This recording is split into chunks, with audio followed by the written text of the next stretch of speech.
y'all? It's your girl Sakina, and I'm back for another review. This is my review for Married at First Sight. This is season 12. Is this 12? I can't remember. Yeah, this is season 12, episode 4. Before we get into the review, I do want to give a big shout out to all the new subscribers that I've gained from my Married at First Sight videos.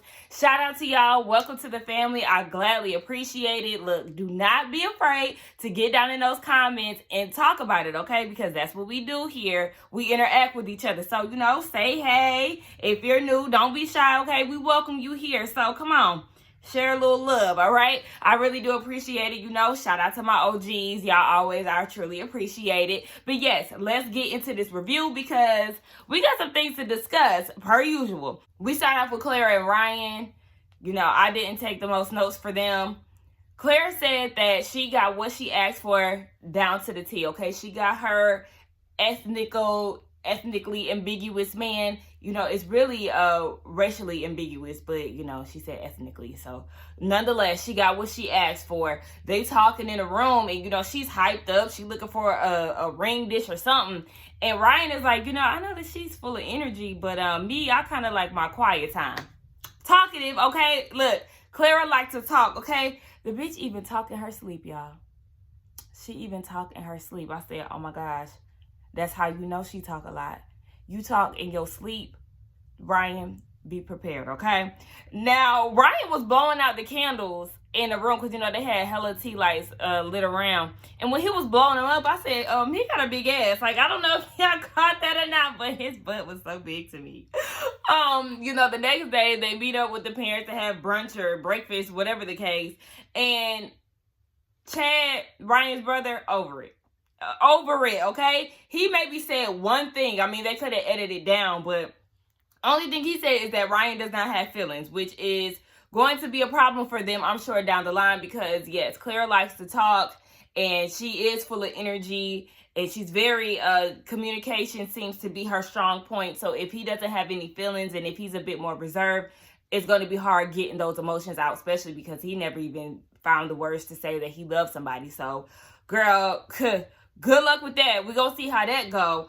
Ryan did say to Claire's parents that he is, he's not really a risk taker, but he considers himself a calculated risk taker. I said, well, then you're not really that risky, but go off.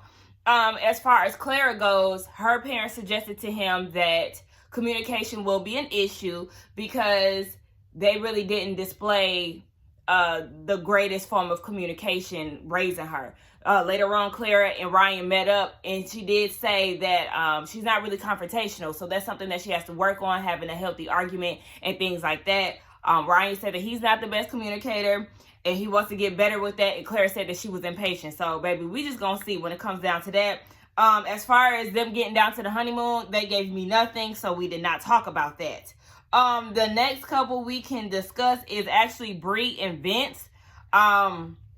Listen, it's going great for them, okay? Vince said that she is the one, okay? Both of them are attracted to each other, and it's just going great.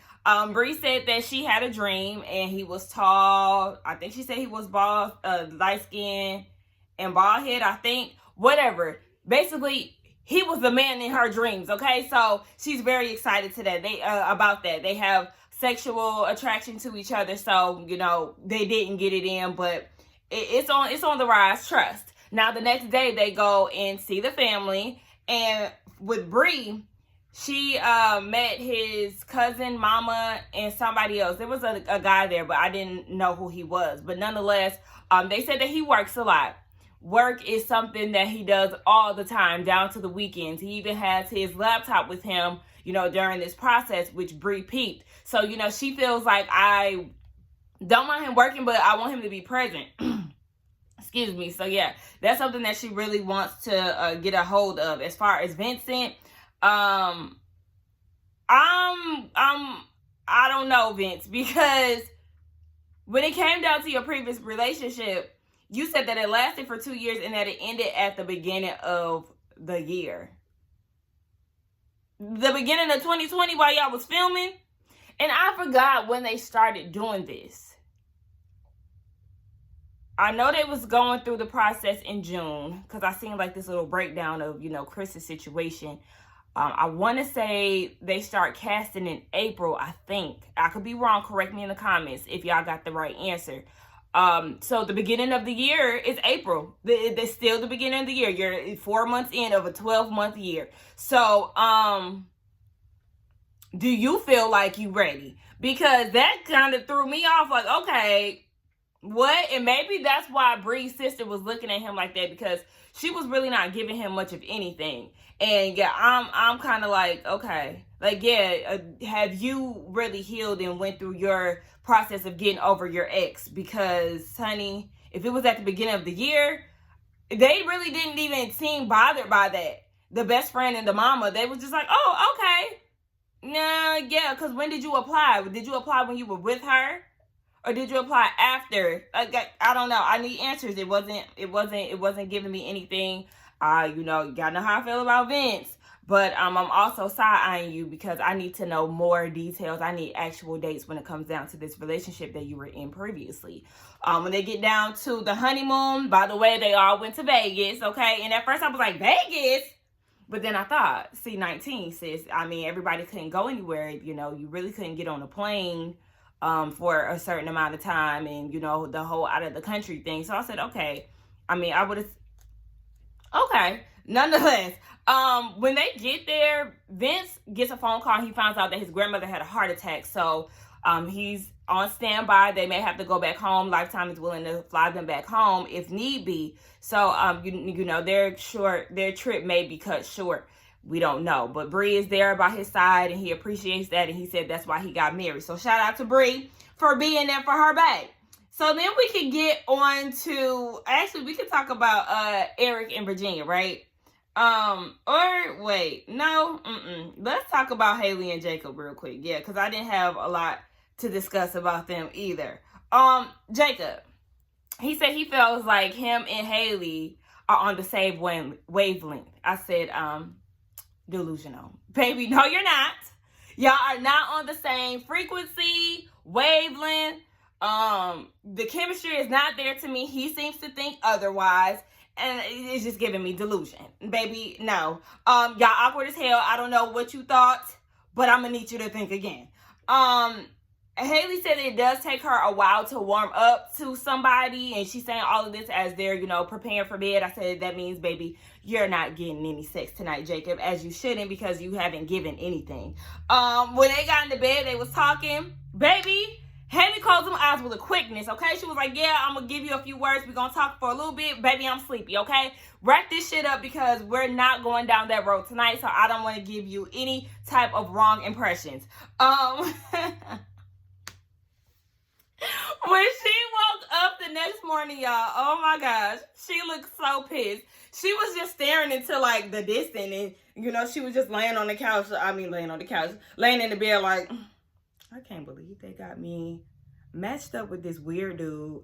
He's awkward as hell. He's not giving me any energy. Like, she just looked upset. I said, oh, okay. Like, that shit had me cracking up. So they get into the topic of breakfast. Baby, if we hear, okay, because I feel like I'm speaking for the people at this point. If we hear Jacob mention that he eats steak and eggs and how it just became like this whole dietary thing that became a whole lifestyle after a while, baby, we don't give a damn.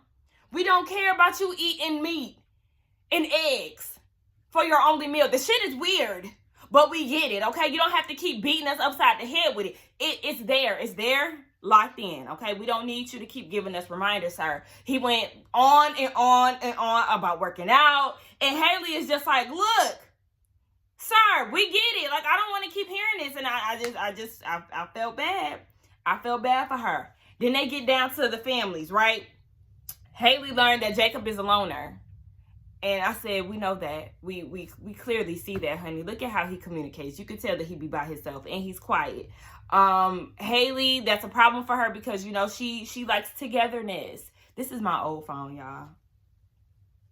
I don't know why I told y'all that. But anyway, yeah, she likes togetherness. And, he's not really like that. So I don't know how that's going to work. That's an issue for her, and that's an issue for me too. Jacob. Oh my gosh, he is just like a motherfucking, I don't know what to call it, but He's so repetitive, so repetitive. Sir, we do not give a damn about your house. He's going on and on again about that damn house. He pulls up his security camera so the family could see. Mind you, he told this shit to them the night before at the wedding. Sir, we know. Fuck that damn house, that sauna, them trees, that beach, that gym. We don't give a fuck about none of that. The slanted carpentry, we don't give a fuck. So, they talk about Haley. Haley is guarded. You know, she needs her own space when she's upset. So give her that. You know, also book a flight and she'll be friends with you. But he don't even go out of town. So that I don't see that happening, baby. The whole family just looked real unimpressed by him and his damn monotone ass voice when they get down to Vegas. He gave me nothing. So yeah, they didn't do anything in Vegas for me to even write notes about. Now we can talk about Eric and Virginia. They seem to be very happy with each other, okay? It's kisses galore, okay? Kisses galore. They just gonna keep kissing each other nonstop, okay? Don't stop till you get enough. And then, Eric said that, he had something to tell her, but he was like, you know, we ain't gonna talk about none of that tonight. I said, I appreciate that because unlike Chris, Eric knows how to read a room and not tell all your business on the first night. Now, he did say that they cuddle, you know, they like to cuddle and all of this, and they do a lot of cuddling, a lot of kissing, and Eric said that she's met his expectations and more. So I said, okay, does that mean that y'all gonna get it in tonight? Because that's what I was feeling. I was like, oh, y'all about to go in, but they didn't, and I was very surprised by that. I really thought that Virginia was going to take it in the middle of the night, but no. He said that they kept it PG-13. Now, he did end up telling her the next morning about his previous marriage, and he explained, you know, it wasn't traditional. Oh, surprise her, okay? But yes, it wasn't traditional. It was more so like a military arrangement. Like I said, I told y'all, it was one of those things where, you know, you can't take your significant other with you unless you're married. So they signed the papers, that's it. They never walked down the aisle. They never wore a ring. We already knew all of that. So, you know, she was kind of taken aback by it. She didn't expect him to be married, but it wasn't a big deal to her. Now we get down to the family, and Eric, he told them about the marriage, and the dad was like, I mean, that's fine as long as it wasn't anything recent. So, you know, that's all right. As far as Virginia goes, Eric should know that she is guarded, you know, based off of the things that she's seen around her with her parents' love situation. But a thing that he really should be on the lookout with is her partying. Baby, he was like, look, you 33, okay? She's 26. You see how she was with her homegirls? Sis got a whole lot of party in her. So, yeah, that's something that you may want to be concerned about because she gets down and we all see it, okay? Listen, we all see sis likes to get down, get drunk, and wild out. We see Virginia. She's talking to Eric's parents. It was the niece, a family friend, and his mama. And, you know, she said that the mom said the pilot life is kind of hard because he's gone for 4 days. The mom is a pilot wife as well, so she can understand the lifestyle. Gone for 4 days, and, you know, it's good while it's just the two of y'all, but when kids are involved, it's hard. They get into the topic of kids, and Virginia said, look, it's 50-50 for me. I don't know if I want to have kids. I may want to have kids. And the mom was like, well, I want some grandbabies. So, and Eric does too. I said, okay, girl, listen, the mama was not feeling that. So you may want to figure that out, Virginia, because, mama, As far as Eric, he said he's fine with Virginia going out and all of that because he does realize that there is an age difference. This is once they got together, and he was saying this in his confessional. So, you know, he just feels like somewhere they can meet in the middle. And to me, I feel the same way that Virginia felt. I said this before, you know, when he's out, you know, flying planes and stuff, then that's the time that she can kick it with her friends. And then when he's in town, they can spend time in the house, have dinner, and all of that. She did say in her confessional, she said, you know, I'm always going to be a drinker. I said, we are not surprised, honey. We know you don't plan to put that damn drink down, sis, but do you?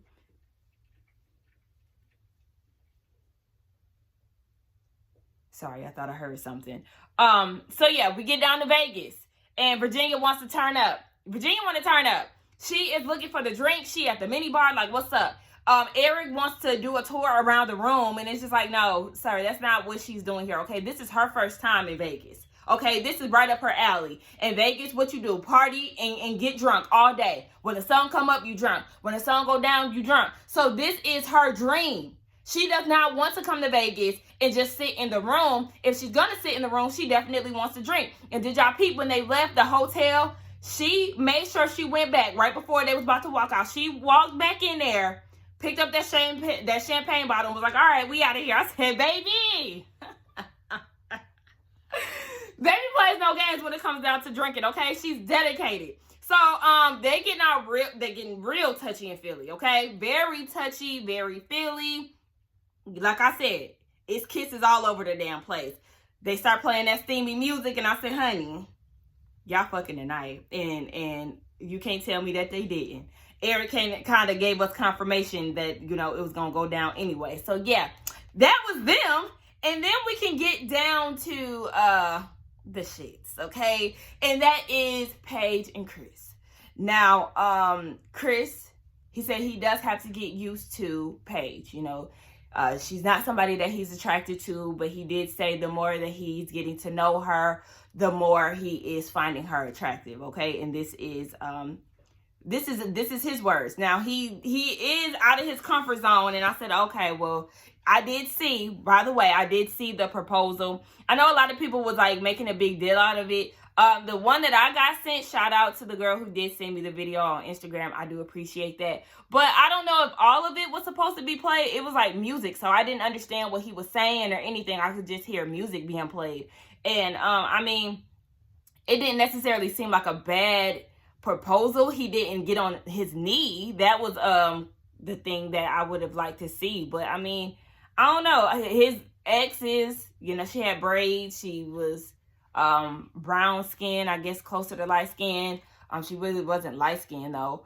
So I mean, I guess you could say he probably was not used to dating a dark skinned girl, you know. Obviously, we don't know what his other exes look like to see if he has a type or not, but based off of that ex and what he's saying, he may not be used to being with dark skinned women. But okay. So, yeah, when he said the more he talks to her, the more attracted he's become. And I'm just like, okay, I mean, I really wasn't too believing in that. Honestly, they were giving me we about to fuck vibes. That's what I was getting because, you know, the bathroom was full of condoms and they're helping each other unbutton. She's unbuttoning his button up and all of this. And there was hella condoms in the bathroom. And then, you know, you got to peep the music sometimes. The music was very sexual, like, oh, okay, yeah, y'all about to get it in. And then what happened? They actually got it in. The next morning, we see that Paige is wandering around the hotel room, and she clearly looks worried. And I'm like, sis, what's going on?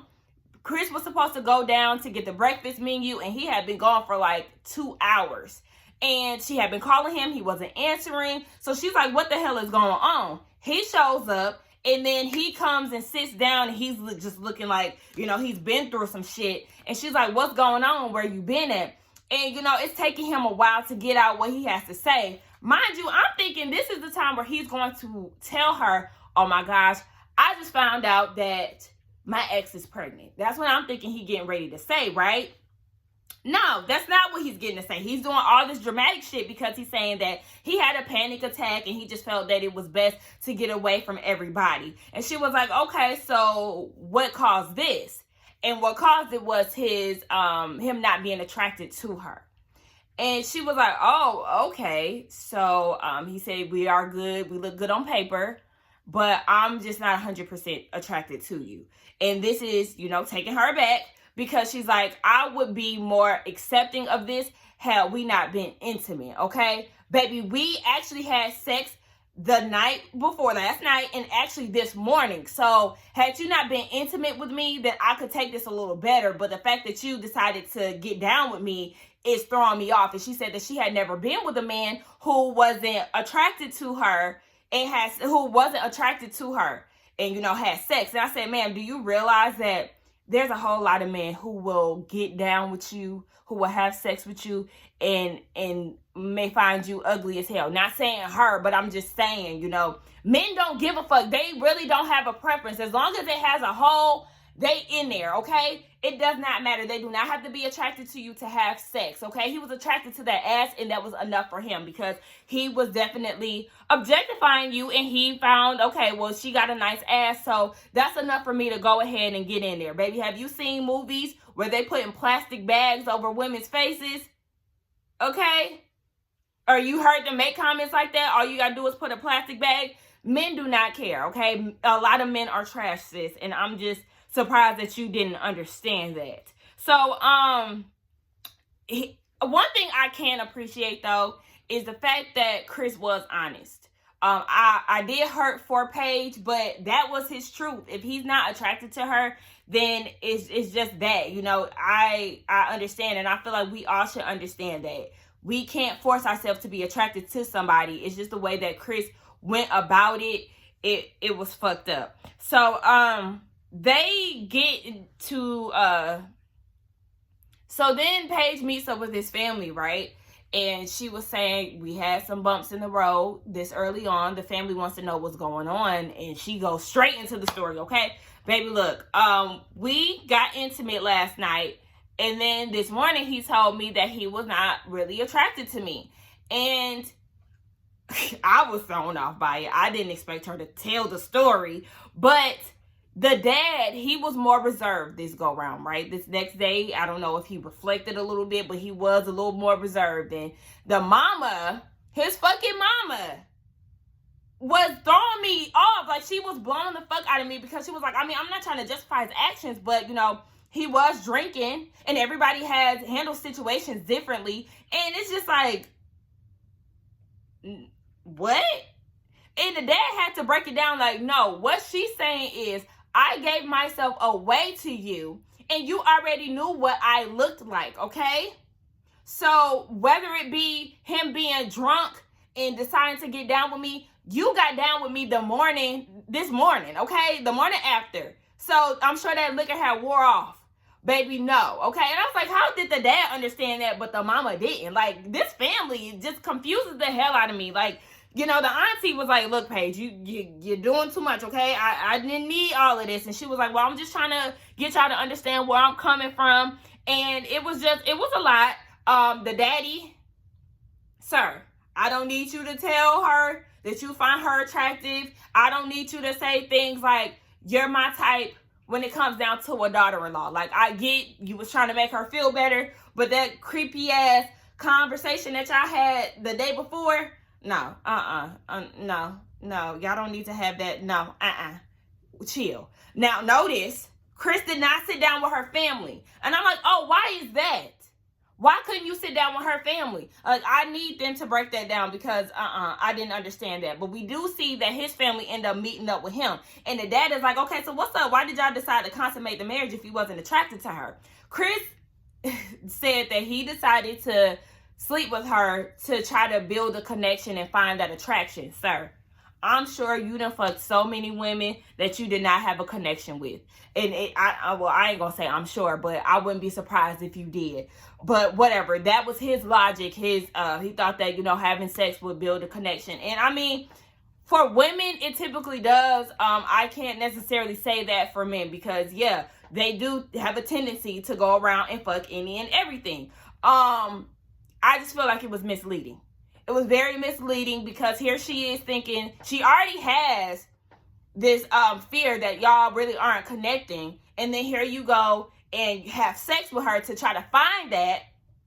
And it wasn't there. So I feel like, usually when it comes down to women, yeah, sex I can't say what I need to say. Sex adds to the attraction and to the connection. So it's just like, that was just totally misleading. He said that he had dated other women that he wasn't attracted to, but he was attracted to their personality. So he's really just trying to figure out what it is about her that he is into. He really just doesn't like the fact that she went and told his family their sex story. He just felt like, you was going to tell. And I say, you know what? I feel him on that, because yeah, there were different people that you could have went to and talked to and had that conversation with, but instead you decided to give that information to the parents. And I mean, obviously that was an awkward conversation for the parents. I don't know how awkward it was for Paige, but nobody wants to hear about y'all getting down. I mean, I don't know. So then we see that he's in the room, fake crying, face dry as hell. Face is dry as mine, okay? Because my face do feel dry as hell. But I was like, are you auditioning? Are you an aspiring actor? Because, sir, you are not selling me. I was looking like, okay, cut it out. He said that he don't want to be talking about sex in front of people. I said, yeah, you felt it okay to objectify your wife in front of your friends and family. You know, y'all kept talking about her ass. Okay, not only were y'all doing this in a group setting, but y'all also were doing it on national TV. So make it make sense. Okay, get the hell out of here with that. And then he said that he doesn't want her talking to her male friends about their situation, because Paige did say that she reached out to her male friends, and her male friends did say that that was odd for Chris to do. And I said, your friends are lying. Your male friends have failed you, because I know for my male friends, okay, they gonna let me know straight up. Ain't no damn trying to make you feel better. They gonna give you the real deal. So, girl, your friends, no, they failed you. They didn't. I get it that you needed answers, but they did not give you the right ones, because yes, like we said, men do have a tendency to fuck any and everything. And then she was saying, well, baby, you seem to have a problem with a whole lot of things. I said, yes, he does. And I'm glad that you called him out on that. So then he got up and tried to storm off and all of this. So then she follows him out to the hallway, and they have a back and forth. He feels like the trust is broken. And I was like, okay. I understand I understand where he's coming from, but at the same time, he was giving me fake mad energy. Like, I don't know if I'm the only one who was feeling that way, but just like the whole getting up and walking away and fake crying and all of this, he was putting on an act. Like, I was not buying the shit that he was trying to sell to us. So then later on, we see that she goes to get her hair done, and, you know, it's been some hours in between their fight or their disagreement, whatever. And he's trying to be more open and a little more receptive to her. He ends up apologizing. And Paige was like, he apologized for his attitude. And Paige said, you know, at that point of them going back and forth, she had checked out. And I could actually tell that. Like, it just seemed like she was real unbothered at some points. So, yeah, she was like, you know, I had already checked out, but she is committed to the process. So, she's willing to make it work with him. I am glad that he apologized. He seemed way more level-headed at that point. So, you know, it is what it is. They find out that they are going to Vegas. So, down at the honeymoon, they was just ready to work things out. They said that everything can only go up from here. And I said, okay, good luck. Just wait on it, okay? Because shit about to get real when y'all go down to Vegas. I said, listen, y'all real hopeful, and I'm sorry. I'm sorry that it had to happen to you, Paige, because that nigga is about to send you on a damn roller coaster for real. They said that they like the fact that they can talk, but they do want to improve on their communication skills. And it does seem like Chris is really starting to try. And I know a lot of people are comparing him and Karen to each other. I think that Chris seems like he's trying a little bit more than Karen's ass, because Karen was just closed off. She was cold as hell, and I didn't like that about her at all. So, Chris seems to be trying to, you know, work on that. And shout out to Paige for being able to receive the information that was given about the, you know, him not being attracted to her, and just being able to move forward. Because I don't know if I could do it. Like, I don't know. But, anyway, that was the end of the episode, y'all. Y'all tell me what y'all thought about it. Chris and Paige is definitely the hot topic, right? He is definitely a hot mess. But yeah, y'all let me know what y'all think. Hopefully it'll get a little juicier next week, because this one really wasn't giving much besides Chris saying that he wasn't really attracted to Paige and telling her that. But y'all let me know what y'all thought about this episode. Don't forget to like, comment, and subscribe to my channel, and I will see y'all in the next one. Bye.